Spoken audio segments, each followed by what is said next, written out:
Welcome to New England Lacrosse Journal's Chasing the Goal podcast, your destination for all things lacrosse. I'm your host, Kyle Devitt. Alongside me, he's just back from Italia, Jack Piatelli. How we doing, man? Fantastico. Fantastico. Bellissimo. Yeah. Buongiorno. That's it. I'm out of Italian. Ciao. Ciao. Okay. All right. Good. How was it? Outstanding. Yeah. Yeah. The food was spectacular. The wine, the people are so kind, and it's just a beautiful country. Yeah. I saw a couple clips online. Looked like a great time for you guys. Yeah, it was. I had a chance to work with the Italian national team. Great group of guys, very passionate about the game. Really appreciated the American coaches, Brian Bonner, myself, and a couple other guys heading over there and working with them for 2 days to get ready for the World Games in San Diego starting, I think it's June 21st. Yeah. Are your sons going to be playing?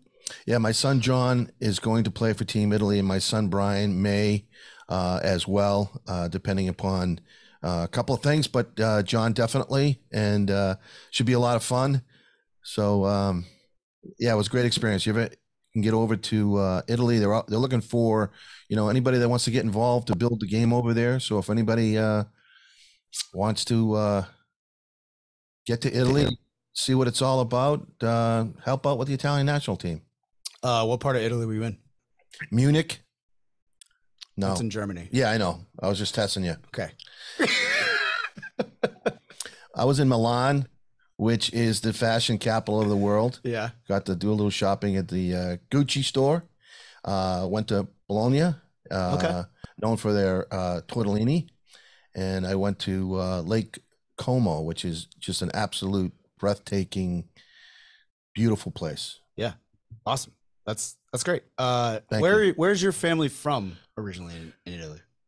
East of Rome, Poggio Fiorito. Okay. It's wine country. It's grape country. They grow grapes over there and sell the grapes to the folks that make the wine, the great wine. I know you, Natalie / Danielle, my wonderful girlfriend, her family is from Sicily. Nice. Southern Italy. Yeah. I believe there was a term of never date a girl from Sicily, but I think that's from a movie. No, you lucked out with her. Okay. You did. Yeah. Okay. You don't even go there. Okay. I'm very happy. All right. There we go. Now that we're all settled in, let's bring in our guest. It's Dracut head coach Paul Ganley. Hey, man, thanks for joining the show. How's it going? Good. Thank you for having me.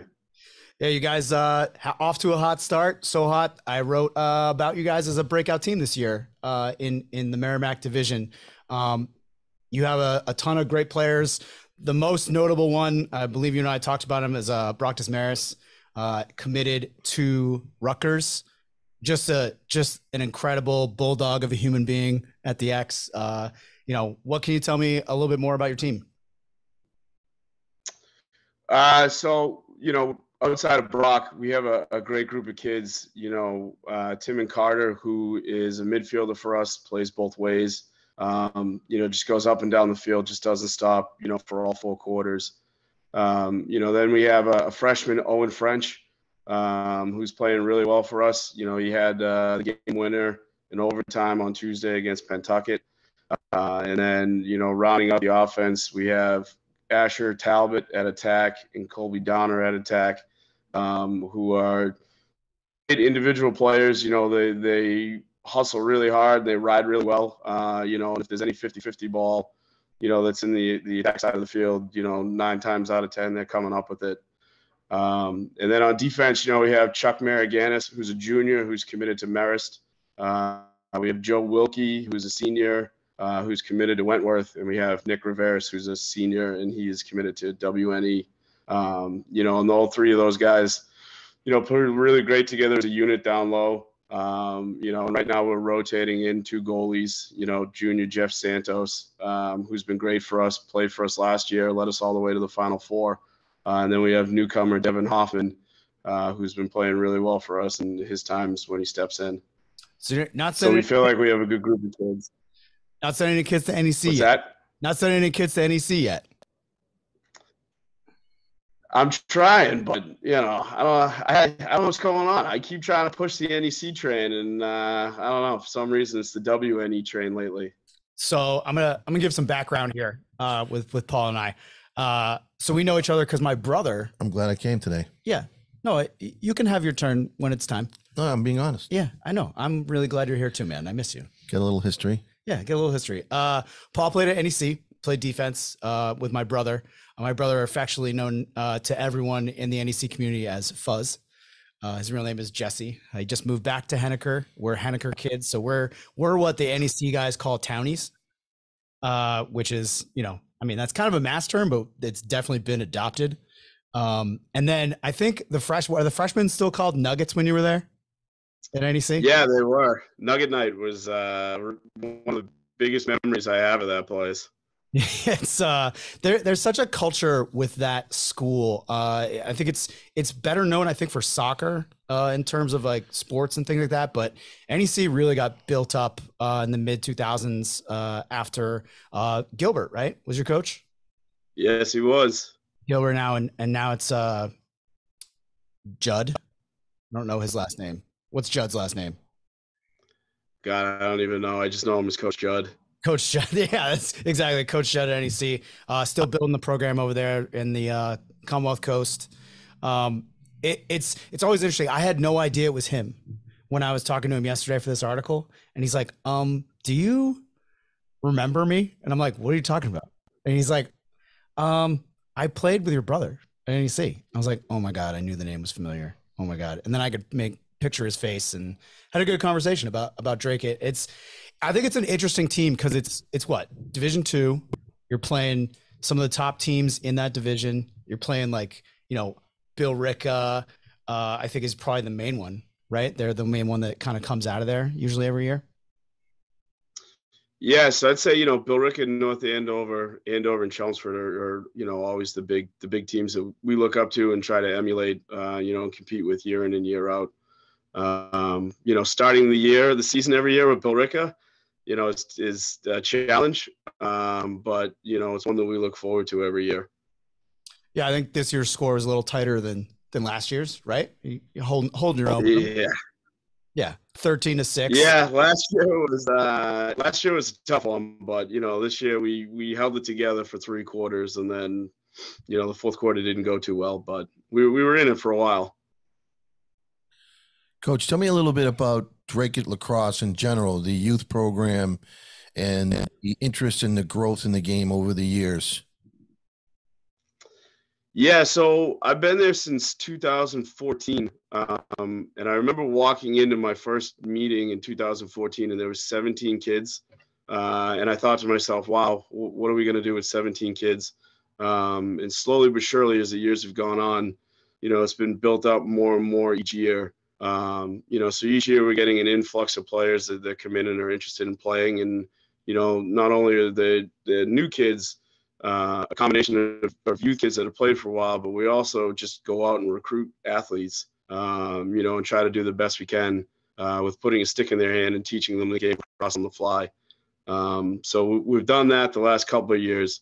We've also been fortunate to get the 8th grade waiver through the MIA. To have some of the 8th grade kids playing JV for us, which has been a major help, just getting an extra year of being able to know those kids and teach them, some of the things that we like to do at the high school level. So that's been a major help too over the last, couple of years. What's the criteria for allowing 8th graders to be able to participate on the varsity level at the high school? So it's a waiver, through the MIA, and then it goes in front of the school committee, and they vote whether to approve it or oppose it, and then once it gets approved, it's, me and Coach Doyle, going over to the middle school to meet with the kids and getting their interest in playing lacrosse and getting them signed up and getting them out on day one, and then, like I said, we teach them, everything that they would need to know for the high school level, day in and day out. And the beautiful thing about it is we've been able to retain, all those 8th grade kids throughout the years, because we bring them in and they really enjoy their time with us, as an 8th grader and continue to stay, throughout their high school career. I think it's one of the most underrated parts of being a public school head coach, right? Is if you have a good youth program and you can reach out and have like a system or some influence over the younger kids, you can build them into your program. Like you can build them into a player that it works for you. It's not you're not just relying on the club teams to do all the work or even just the town teams. Like you can actually have like a good interaction with the youth programs. And I think it's super important to building the culture too, right? Like you want to make it fun, but you want to make it instructional at the same time. I guess my question is, why wouldn't every high school allow 8th graders to play JV or participate in a high school program? I mean, some of them aren't big enough. Right. That's really like, I can tell you from where I coach, like we just have kids that aren't big. We have kids that are definitely big enough. I think in New Hampshire, it's different. There's a couple more rules, a couple more hoops, but if the kid is, can protect himself and can, has enough skill to make an impact or at least like have a baseline to improve, that's really going to go a long way. Right. Yeah, I mean, there's definitely a bit of a learning curve, and there are some games where, based on the age and the, physical traits of the other team that we're playing, there are some games where we are a little outmatched, but, again, at the end of the day, the biggest thing for us is, if the kids are having fun, and they're enjoying learning the game of lacrosse, and then ultimately they want to stay and come back, year in and year out. That's kind of really what we measure, as success for the JV program, to get them to continue to stay and continue to want to play and come every single day and work hard. And, so like I said, retaining all those kids, is really ultimately, our goal for the JV program. It's funny because like you say retention, and I think some people's mind goes to, oh, we don't want to get kids poached for prep school, but you actually just mean keep them playing lacrosse, right? Correct. Yeah. I think that's a huge part of, the job of a public school head coach is to, have kids love lacrosse. Like Jack and I were talking before the podcast and he said to me, I don't necessarily care I don't put every single bit of my energy into the kid that's really good. I put it into the kid that loves the game. Right. No question about it. I get a lot of joy out of, seeing players love the game, very passionate about the game, like you and I and Paul is. Those are the kids you root for, and those are the kids you want to work with. It's the kids that, have the attitude or think they're better than they are, and they've gotten to a certain level, and a lot of times they don't get to the next level because they don't love the game or don't understand what it takes, to get to that next level. But I think if you love the game and you're having fun, anything's possible. All right, class, it's the NCAA Division I Women's Lacrosse Championship. Welcome to Fandom 101. Want to give your team the ultimate assist on the lax field? Here's your assignment. Lesson 1, get loud for every goal. 2, work in groups. And 3, attendance is encouraged, but passion is mandatory. The Division I Women's Lacrosse Championship, May 26th and 28th at Wake Med Soccer Park in Cary, North Carolina. Buy your tickets today at ncaa.com/WLacrosse. Class dismissed. Dedication, skills, focus, and the drive to play at the highest level. Laxachusetts is committed to providing the coaching and curriculum that will allow boys and girls to learn and grow as individuals and as teammates. With an emphasis on skill development and academic excellence, their players have led the country in college recruiting for the past 10 years. With over 800 plus players moving on to play in college and over 130 plus high school All-Americans, Laxachusetts has been able to set the nationwide standard unmatched in the sport of lacrosse. To learn more, log on to laxachusetts.com. That's laxachusetts.com. All right, class, it's the NCAA Men's Lacrosse Championships. Welcome to Fandom 101. Want to hype up your squad from face-off to the final whistle? Here's your assignment. Lesson 1, get loud for every goal. 2, work together. And 3, attendance is encouraged, but passion is mandatory. The Men's Lacrosse Championships, May 27th and 29th at Lincoln Financial Field in Philadelphia. Buy your tickets today at ncaa.com/mlacrosse. Class dismissed. All right. Attention, all college and postgraduate lacrosse players. Piatelli and Excel Lacrosse have teamed up this summer to offer competitive men's and women's summer leagues in the greater Boston area.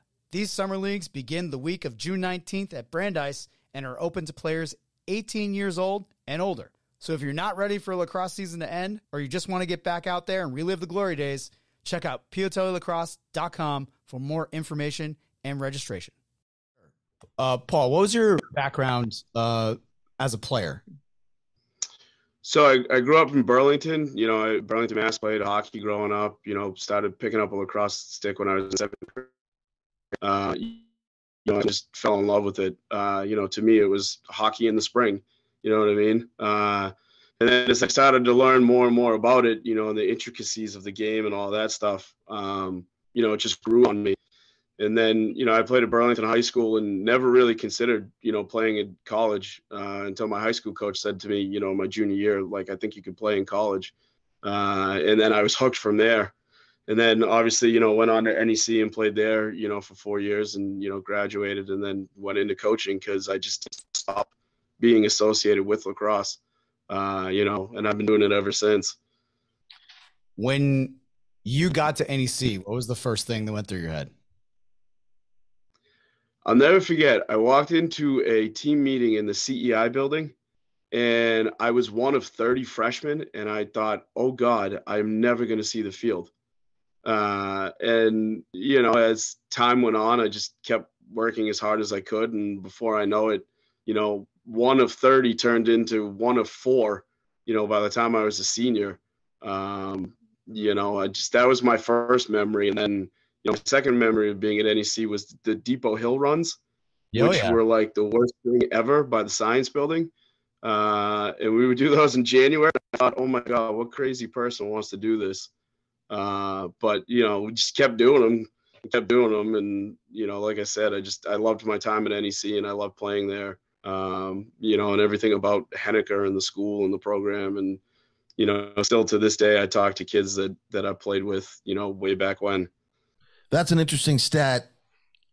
You started as a freshman, 1 out of 30 recruiting class coming in, and then there was only 4 of you left as a senior. It's a great message for parents, players, coaches, survival of the fittest. I mean, it's not always being the best player or the most skilled, the most talented. It's, you got to be willing to, put the work in and put the time in over the course of 4 years. And in your case, 4 of them only made it. It sounds like it's, you're going into basic training in the Army, right? Or you're training to be a Navy SEAL. How many Navy SEALs end up coming out after, training and so on and so forth? Very small percentage. And that's the case in a lot of programs when a high school player goes to college. Yeah. Yeah. So like I said, I walked in there and there was 30 freshmen. And I thought, wow, this is crazy. And then as time went on, people got injured, people, left, people just couldn't hack it. And, I'll never forget my senior game, there was only 4 of us, me and Chaudhry and Sean Ellison, were the 4 kids that had stuck it out, for all the years. And I just, like I said, had awesome memories of being at that school. I loved it.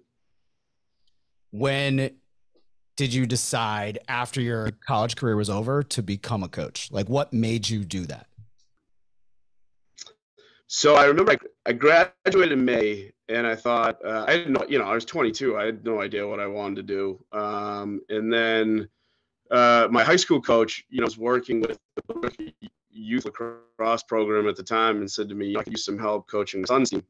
They're a bunch of second grade kids, who really need somebody to look up to, and help out, so I said, yeah, sure, no problem. So I remember going and helping out and I thought this is great, just watching like 100 kids all running around playing lacrosse, and then I got hooked on as an assistant coach at Dracut High, in 2011, and worked there for a couple of years and loved it, and then moved on and coached at Arlington High for a few years, and then Dracut High came calling back, in 2014, and I had such great memories of being an assistant coach there that I jumped at the opportunity, to go back there and have been there ever since and have loved it ever since. What's the biggest difference for you from being an assistant coach to elevating to a head coach? Like, what is, obviously the responsibility is different, but Has your mentality changed as a head coach versus an assistant coach? Yeah, it definitely did, because, when I was an assistant coach, coaching defense, all I worried about was defense. Now as a head coach, I also work in the school, so I'm always looking at attendance and grades, those kinds of things that you didn't really have to look at, when you were an assistant. So it's like the administrative tasks get a little bit bigger, and take up a majority of time. But when those things are done and it's just time to roll out and play, it's I wouldn't change it for anything in the world. I absolutely love coaching, especially lacrosse. And I have an unbelievable coach. The coaches with me, Chris Doyle, who, Kyle, I know from Leading Edge back in the day. Also know yeah. And so Chris and I have a great thing going. He does the offense, I do the defense. We've been successful at it ever since. So, like I said, we really just enjoy being there and coaching the kids, and the kids are great. I wouldn't trade any of our kids for any other kid, any day of the week. They're great kids. They're hard workers, and they never show up late. They never, have a bad day. They're ready to play every time we go out there. Paul, when you became a head coach, did your philosophy change on the offensive side and defensive side as a head coach versus as an assistant? Once it sunk in, it's been what we've been doing ever since, and it's been, pretty successful. There've been some minor changes here and there, but overall it's, all stuff I learned in college. And then, on the offensive side of the ball, like I said, Coach Doyle does a great job with those kids and that system. And if there's one thing I've learned, it's if it's not broke, don't fix it. So the kids score goals in bunches, for Coach Doyle. And so, he's the mad scientist on that side of the ball, and I let him do his thing, and he does his thing, and it works out great. And, the kids absolutely love him. What are some of the schemes and set offenses that you run? So some of the things that we run, not a lot of time, a lot of times we'll do, open set, that kind of stuff. We'll do, if a team's playing zone, we have a zone offense that we'll run from time to time. But, we like to have the philosophy of every man with the ball is a threat to score, and let every man that has the ball, be a threat to score. So like I said, this year we've done really well. We've scored double digits in a bunch of games, and we have kids that are freshmen scoring goals all the way up through seniors. So like I said, every man that touches the ball, we want to score goals. Even in practice, when we do shooting drills, we have the defense involved in shooting drills, as well. And our game on Tuesday, we had a goalie take a shot. He didn't score, but, he went coast to coast and shot high to high, but, he got a shot. So, like I said, every man with the ball is a threat to score. That's how we feel. So whether you're a freshman, junior, senior on the offensive end of the field, when you have possession, you have confidence in all six offensive guys. If you have the ball, you're a threat. Yeah, like I said, the other day, Owen French is a freshman for us. He scored the game winner in overtime. He had 4 goals that game. We had Tim and Carter, who's a senior for us. He had 6 goals that game. So yeah, I mean, anybody that has the ball on the offensive side of the field, if you think you can put it in the back of the net, go for it. I will say, knowing his assistant coach, I guarantee you there's a ton of off-ball motion to get guys open. That's correct. He and I coached Leading Edge when Leading Edge came to New England for like 2 summers, and we coached the U15 team. And I'm not claiming credit for this, but like half our kids ended up going D1 that we were coaching, and we were like, how'd that happen? But a couple of them were on like German national team, and it was wild to like follow their career later on, because I was still coaching in college. But the way that he sees everything is very much like, if you're not moving, you're not doing the right thing. And I've totally, I took that from him. Like that. Now those are things that I say to my kids. It's, coaching is funny because it's a lot of relationships and it's a lot of trust built up by just borrowing things. And then you have to kind of like give back, right? Like that's kind of how I see all the relationships I have with coaches, even if they're, for other purposes, like, this podcast or writing an article. I want to know what they're doing, not so I can like go tell someone else what they're doing, but so like I can be like, oh, all right, I see that. Like, do you have any relationships like that? Like how, I know you coach for Twisters as well from time to time. How has that relationship kind of developed and helped you develop your team? It's been awesome, honestly. The Twisters program, was a big opening for me, just to, one, be better as a coach, and two, gain relationships with other coaches and other players. Jack, your nephew Chris is a dear friend of mine, from his days at Central, and then he was my Twisters coaching roommate, for 2 summers. So to be able to bounce ideas off of Chris, when we would do long car rides to, God knows where in New York, was great. And it's helped develop, relationships with other coaches in high schools and club programs. Like we played Shrewsbury the last 2 years, and I got to know, their coach Nate, through his time, coaching club, and Tucker and Steve are awesome. I've learned a lot from the both of them. So it's been, the Twisters program has been an amazing program to join, and I'm really happy that those guys brought me in.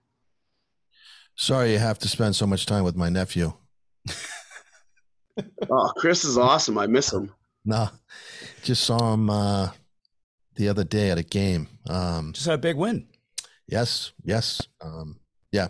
No, Chris Piatelli's a great young man, and he's a very good coach. In the Twisters program, we have a very good relationship with Steve and Tucker, and they run a great program.